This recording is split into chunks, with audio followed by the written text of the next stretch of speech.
Hey gang, it's Pam with Britland Services, and we clean, decorate, and organize homes. So, one of the questions that we see a lot is, should we clean with hot water or does it matter? And the truth of the matter is, if you start looking at the labels on, let's say, mop water solution, it actually probably tells you to mix it with cold water. Now, why is that? Well, first off, out of the faucet, you're not going to be able to get hot enough water to make a difference. It's not going to kill germs just right out of the faucet, right? It's not up to the boiling point, or it would burn your hands. You couldn't wash your hands or shower in it. So, most cleaning agents, ironically, will evaporate if mixed with hot water. And so the cleaning agents will no longer be in your mop bucket, for example. So one of the things that we use is a product called Excelente, and it's put out by Spartan. It is a great smelling lavender mix that we use a lot in commercial cleaning when we clean our clients' homes. And if you read on the back, it actually tells you, I know you're probably not going to be able to read it here, you'll just have to take my word for it, but it actually tells you to mix this solution with cold water. So that's what we do, because we want the cleaning agents, all the chemical processes that are going to help remove that dirt, pick up that dirt off your floor and put it onto the pads, the microfiber pads that we're going to use in your home to mop with, which are washed between every cleaning. And we never double dip. So we actually use a microfiber pad that's been soaked in this mop water solution. And then when that gets dirty, we're going to rip it off of our Velcro mop handle bottom or base, and we're going to put a new soaked pad on for your floor. And of course, we wouldn't soak a hardwood or a laminate. We would use a spray bottle for that. But for your tile, concrete, linoleum, the durable type floors, we're actually going to soak those pads and use them. So, quick lesson there. So one of the other tips that I have, if you've got a mop bucket, something like this, inside it's going to have all of these different lines, and most of them will have lines or labels by quarts. And so 4 quarts is a gallon.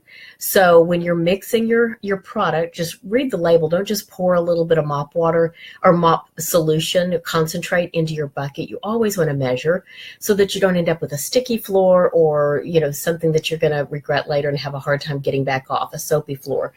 One of the tricks that we use, so we're going to use let's see, 2 ounces, 2 to 3 ounces is what our concentrate tells us to use. And so we're going to measure that, and we're going to put that per gallon of water. And so we're going to fill our water to the 4-ounce line, the 4-quart line in our mop bucket. If we've got a lot of flooring to do, then we're probably going to fill it up to the 8-quart line. So that's going to be 2 gallons of water. And then we would need to increase our solution measurement. So I don't know if you know this or not, but those detergent cups that come with your liquid laundry detergent can be used as a measuring tool. The actual device or measuring devices, the 1, 2, 3, 4, 5 on here is actually an ounce that measures by ounce. So our ladies take these with them. And if they're going to do a 1 gallon, because they don't have a whole lot of hard surface flooring to mop, they're going to add 2 ounces. So fill this up to the number 2 line of our concentrate with cold water, of course. And then if they're going to do a lot of flooring and they're going to need a lot of water, a lot of pads, let's say 10 or 12 pads, floor pads that are never double dipped, then we're going to fill this up, our mop bucket up with 2 gallons of water, and we'll increase our mop solution up to 4 ounces, so up to the 4 line on our measuring cup.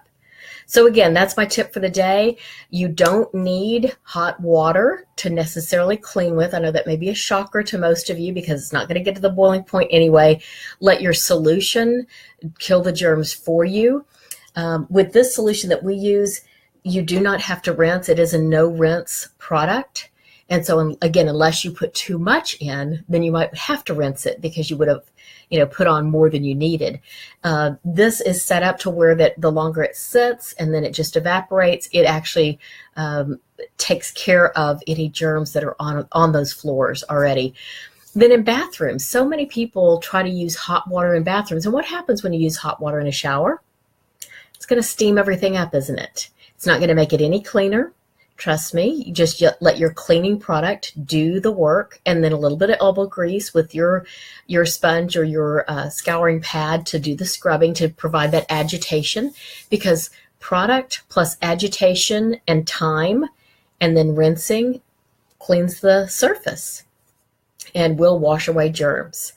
So you don't want to steam up your mirrors and your glass shower doors. That becomes a nightmare, and then it gets hot and humid, right? And then you're going to leave streaks on those mirrors and that glass if you're going to be using hot water, so you're not going to get a good job, and it's going to take you twice as long to get that bathroom clean. So those are tips of the trade for this lovely Saturday in September. Hope you're enjoying your afternoon. And if you need a little help around the house, please feel free to give us a call at 512-627-7172.